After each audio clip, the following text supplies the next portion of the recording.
I'm Matt. I'm Shane. And if you like what you hear, make sure you hit that thumbs up button real hard, and make sure you subscribe to Comic Movie Marks. And also click that little bell for all of the notifications. Whee! Always remember, If Trailer Trash can do it, anyone can do it. hello and welcome everyone to another Comic Movie Marks video. We have a special video for you today. This is something a little bit different. We decided to interview a Captain Marvel comic book, that is keyword comic book fan, and ask what she felt about the Captain Marvel MCU movie. We talk several different things. What drew her to the Captain Marvel comics? How did she feel that it tied into the Captain Marvel movie? What were some of her favorite things? We also talk about the Captain Marvel weaknesses and how well it was delivered in the movie itself. So we ask people in the comments, because obviously this movie is, it's polarizing in some sense. There seems to be a lot of people that like it, a lot of people that don't like it. So we ask for everyone to be respectful in the comments. It's an opinion. Apparently people lack this understanding of what an opinion is these days. So this is her opinion. And we just want to respect that as much as possible. If you disagree with her, or if you think she's wrong about something in the comics, respectfully put it in the comments. Don't be a dick. Don't be a douche. You can talk shit about us, but we have her as a guest. She is our guest. And so let's be respectful to guests when it comes to this. And for those people also that like clicking on our videos and then not even listening to them and calling us a bunch of names like we're a bunch of sexist, misogynist dickheads that only like our penises for some reason. This is what we've always done on this show. This is why we've had Nick on multiple times. We've had other guests on multiple times to show that other side or other perspective. And that's always what we try to do. For some reason, people just don't even bother to listen to the video and make dumbass comments and then call us stupid, but they never even listen to the video and their comment is full of errors.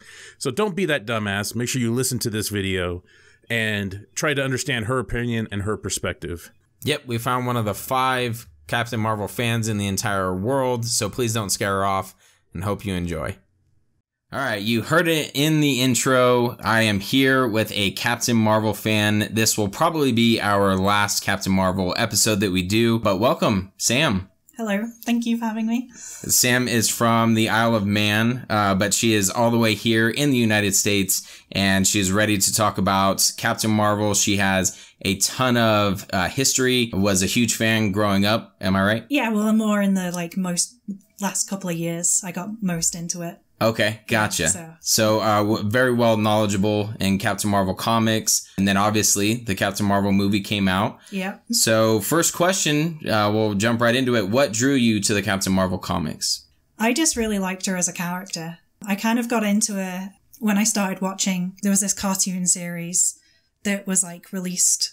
I watched it on YouTube, so it's probably illegally on there, but it's like the New Avengers, I think it was called, and it was like a cartoon series, and Captain Marvel was one of the comic book characters on there, and she was kind of in the show, she's not fully out of power, she's kind of a little bit underpowered in the show, but there were sparks of things that kind of drew me to her. She was kind of she's powerful, and when you start reading her comic book, she's kind of arrogant, but she kind of knows that she can do things. She doesn't really make apologies for the ways that she is. She's just I can do this. It doesn't matter. I'm going to go and do it. So that's kind of what I liked about her. Okay. The most. Awesome. So one of the things that I've heard a lot, especially from Kevin Feige directly, is that she's the most powerful character in the Marvel universe. Is that accurate? Yeah. When she's at full power, she is the most powerful Marvel member and character. She's I think the guy from X-Men, Beast. Okay. Yeah, so he tested her and basically said that there isn't an upper end to her power. She can basically go from 0 to 1 million and keep on going. Okay. Once she gets that power up, there isn't any stopping her basically. And if she there's been proven that she can release the power of a nuclear bomb and all sorts. And she's just whatever you throw at her, she can take and send back to you. So she is very powerful, even more powerful than Thor. Okay, that makes a lot of sense. I've heard her being compared to Superman has unlimited powers, and that's why when a lot of people do the debate who would win, Goku or Superman or whoever, it's hard to debate because Superman has unlimited powers essentially. Yeah, so it's the same sort of thing. It's hard to debate how powerful she is or who would beat who in a match because we don't really know what the upper end of her power is. So she could surprise everyone and blow everyone out of the water, basically. Gotcha. So what did you think of the movie? It was okay. I've been to see it twice now, and I liked it more the second time round. I don't think it really showcased her as a character as well as it could have done. It was kind of lackluster, and I think a lot of the problems come from the script, the filming of it, the direction. The directors of the film were indie filmmakers before, and I'm not entirely certain how much experience they've had with this sort of character or storyline or anything like that. So I don't think it really showed her out to be the best of her ability, which was kind of disappointing for me. And it kind of feels like a Phase 1 Marvel movie. And I think part of the problem with this film as when it's come out now is I think it's almost too late to release an introduction to Captain Marvel. She should have almost come out at the same time as Iron Man and all those other characters. And perhaps they might have done that, but that was sort of delayed at production level. Some of the higher ups didn't want them to have a female superhero, and it was the same reason that Black Panther came out later than it should have done, is because they didn't want to have a black superhero. Interesting. Is what I've heard. One of the higher ups in Marvel, I can't remember his surname, I think his first name's Ike even, but basically he was like putting a stop to everything that could be deemed as like air quote controversial. So which is why it was all kind of a little bit delayed. And whilst I think Captain Marvel would have benefited from coming out earlier, Black Panther benefited by coming out later because the filming techniques have come on a lot more from then. Yeah, absolutely. And I think the time that society's in now versus maybe around 2008, 2009 is obviously a lot different. Yeah. That I'm not going to go into a ton of detail with that, but you know, you can kind of use your imagination. So I think that helps kind of Black Panther benefit as well. Yeah, I think it would have done better if it had been released earlier, but it didn't, so. Interesting. I'm curious now, especially, you know, as you say that it was maybe in the plans at one point, I wonder what their thought was. For a long time, ever since Avengers, we knew everything was building up to Thanos, right? And we finally got Infinity War, now we have Endgame, and the rumors are that Captain Marvel's gonna be she's going to be the one to stop Thanos. So I wonder what the initial plan was to begin with. If they were like, no, we're not going to have Captain Marvel maybe yet, or you know, release her later. So that's interesting stuff. Yeah. How well do you think the movie tied into the comics? I think it's done quite well with her backstory. They've obviously had to change things to do with her, how she became Captain Marvel, essentially.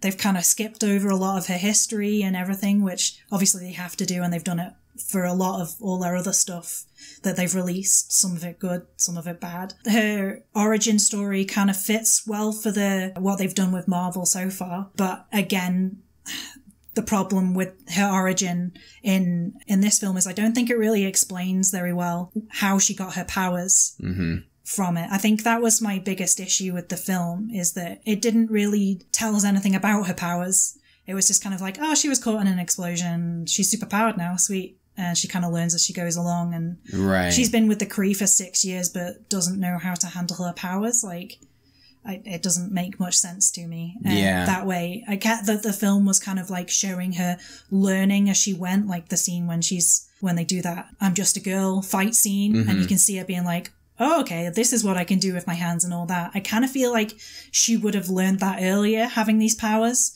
She's been away and fighting and training for a long time.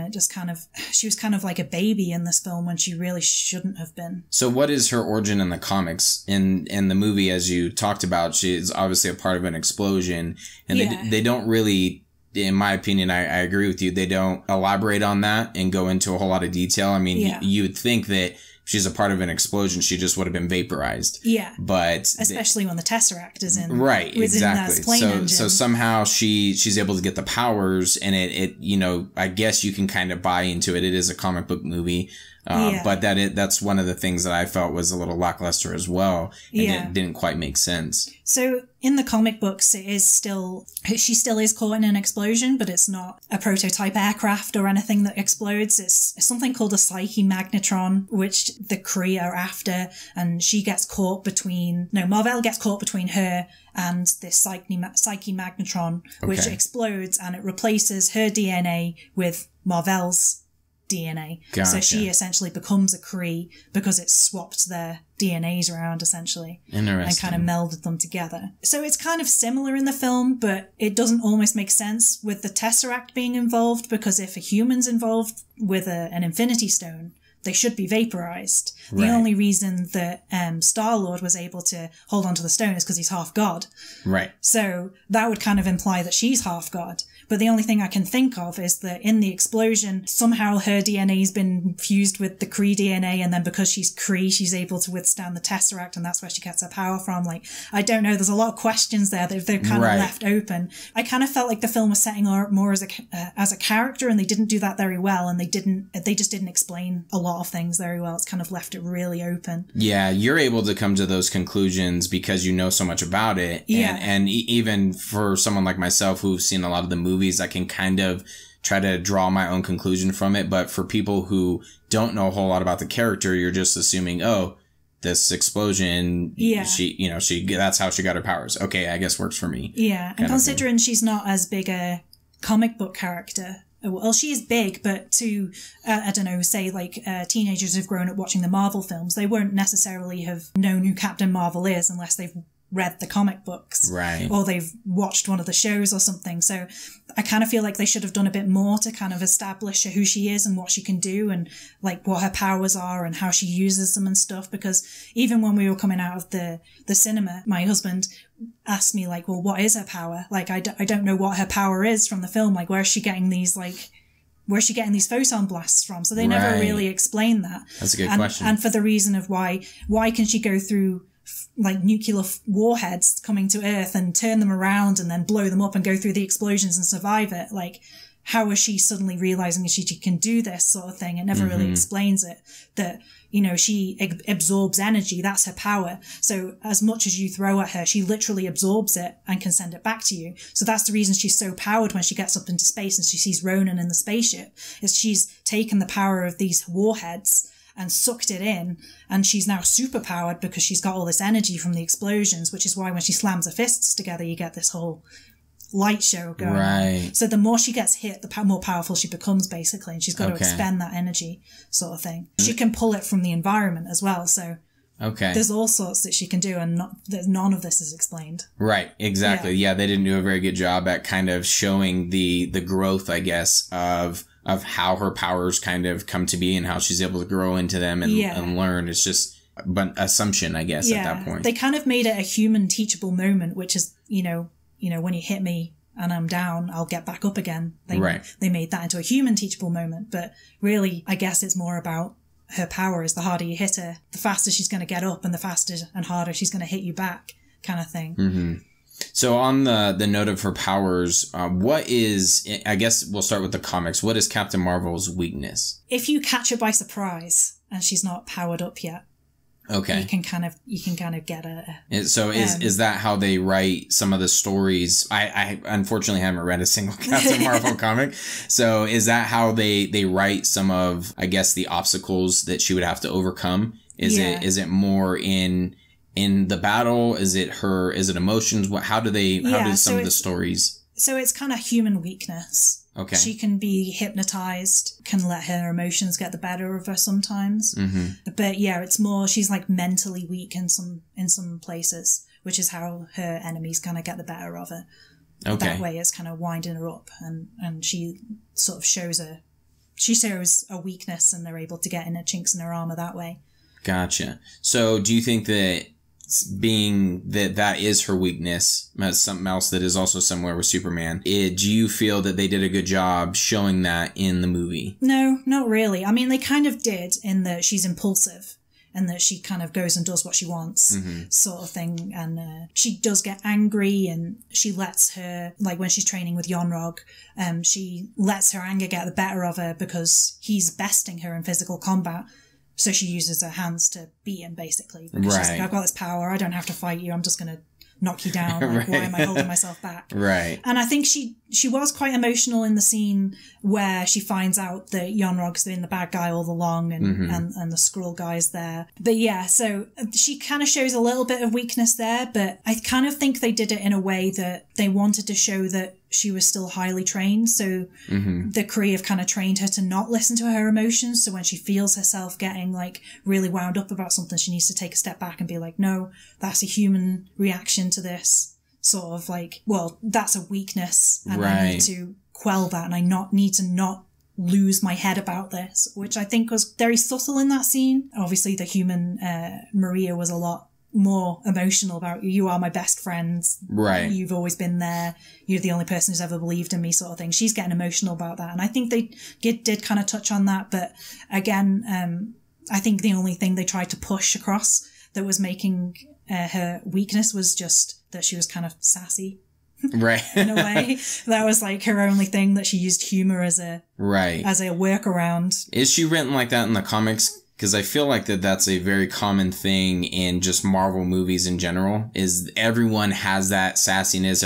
They're all quippy, you know. Yeah. You can look, aside from maybe Captain America. Yeah. He's the only one that's kind of an outlier, but everyone else has these smart ass moments. And, you know, you have Iron Man and Doctor Strange, you know, their battle of wits, and then Spider-Man's quippy. And so they all kind of have that. And how it came across to me is that they were just giving her that type of personality. Is she written like that in the comics? Yeah, she is quite witty in the comic books, and kind of like sarcastic, and has like biting retorts and stuff like that. So that is the character she is, but that tends to be like a Marvel staple, I think. It does. I think at some points the writers don't really know how to write people unless they're witty. Right. And they've got to kind of make it interesting, and you've got to keep people engaged, and the way to keep people engaged is to make them laugh. It's the easiest way to do it, is to make them laugh. So I think that's kind of what they were going for in the way that she's written. But at the same time, I don't feel they did it very well. Yeah. Yeah. Yeah, she definitely is not, she's not an outlier in that. Yeah. Yeah. They kind of, just go into the kid as well. Right. Is that she's actually a future Marvel superhero. Interesting. And they never really said anything about that in the film, other than to say, other than at the end, when she says, oh, I'll fly up and meet you. And Captain Marvel goes, I bet you will. And Nick Fury says something, and she's like, oh, he doesn't even know. Like, that was the only kind of thing. Oh, yeah, that went right over my head. Yeah. To be honest. Yeah, so Monica, the little girl, she's actually a future iteration of Captain Marvel. They're kind of introducing her to bring about in the next Endgame. Mm-hmm. And to kind of introduce her as like oh, you remember me kind of thing. Okay. Because I think she'll be involved at some point. If she's not, that would be a very weird thing to throw into the film. Right. But yeah, that was another thing that, just going, like, you reminded me from the color scheme thing, is that they kind of didn't use her. No. In that capacity at all. Yeah, that's fascinating, because that completely went right over my head. I never would have gathered that she was supposed to be an important part in any future film. Yeah. I guess after that. So yeah, I kind of came out of the cinema and was like, was that her? So I had to like go and like quickly Google it and just be like, oh, it was her. And then obviously there was articles that came out later on, and they were like, oh, this is such and such, and she's going to be maybe introduced in coming up films and stuff. It was kind of like, if you're going to have a character like that in the film, then have that character. Don't half-ass it. So what's her origin? How does she become similar to Captain Marvel? So she becomes like a crime fighter, essentially. Okay. And she gets into an accident on the docks of, I think, New York, and there's some sort of explosion again, which melted. Same sort of thing. Yeah, as all comic book characters. Yeah, she gets caught in an explosion, and she gets like superpowers, just like Captain Marvel. Not as powerful, I guess. Okay. But there's like so many different iterations of of Captain Marvel. There's like 6 or 7 different people who have been here. Carol Danvers is the one I followed the most because she's the character I liked the most. So I haven't read anything with Monica in it. I only kind of know what I've gleaned from reading up on her, basically. Gotcha. Is anything else you want to add? The fact that they changed Nick Fury's eye. Okay. Really irritated me. Yeah, that was a common thing for a lot of people. That bugged the crap out of myself and Matt as well. Yeah. That of course it had to be a joke, and at one point we were thinking like, no, Matt had heard a bunch of stuff online, and he's like, no way is that actually going to happen. And sure enough, that's how it happens. Yeah, I don't know why. They've obviously had this idea of a story in their head from the start, and then they've changed it randomly to he gets his eye clawed out by a flirkin. Yeah. I don't know why they did that, but yeah, it's just weird. That kind of bugged me a little bit. Even if it was for comic relief, like the film already had lots of the cat, so why do you need to add in more of the cat? Yeah. I guess another detail. What did you think of just where they're kind of going with Captain Marvel in general? Are you intrigued? Are you excited for this version? I'd like to see where they take it. I'm hoping they flesh her out a little bit more and make her a bit more of a bigger character. And obviously her involvement with the Avengers will be quite a big thing. Because in the comic book she has been head of the Avengers Initiative because she is the most powerful of them, and obviously she's got military training and everything, so from that standpoint she's actually probably one of the most qualified of the Avengers to lead the initiative, is because she's military qualified, she's powerful, she knows what she's doing, she's been to space, she knows what the threats are, kind of thing. And she comes from 2 worlds, she comes from Earth and she comes from Kree, Hala, so she's kind of got that balance going on. So I think it'll be interesting to see if they take it as far as they did in the comic books, but I'm guessing that they probably won't. Endgame is what I'm most looking forward to at the moment. I'll see where they take a character from there. Okay. And then I'll see if I'm interested in watching anything else that comes out after that. Anything else? Okay. Yeah.